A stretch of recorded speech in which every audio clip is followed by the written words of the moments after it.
圍繞霍爾木茲海峽嘅通航前景再出現變數，美元指數低位反彈，市場焦點落喺今晚公布嘅美國7月就業報告，可能重塑市場對聯儲局利率路徑嘅預期。今日同大家睇睇。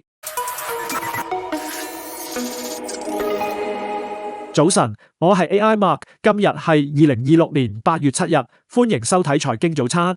先前市場對霍爾木茲海峽通航嘅樂觀預期一度大幅壓低油價，但隔夜局勢再度出現反轉。有報道指，伊朗議會正審議一項法案，以禁止美國同以色列船隻通過霍爾木茲海峽。同時，德黑蘭亦已警告海灣國家，美國對伊朗嘅打擊或會引發伊朗以相關國家為目標嘅襲擊。受此刺激，布蘭特原油期貨價格一度重新企上每桶83美元以上。再加上美國總統特朗普同伊朗嘅談判未見具體新進展，進一步反映地緣風險仍未完全消除。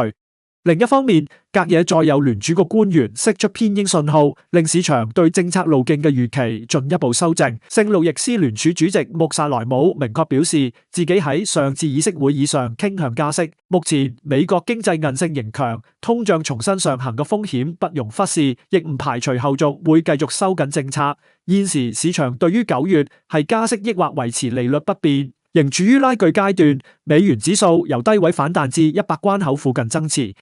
市場焦點落喺今晚公布嘅美國7月非農就業報告、新增職位、失業率、平均時薪增速以及早前就業數據嘅修正幅度，都可能共同重塑市場對聯儲局利率路徑嘅判斷。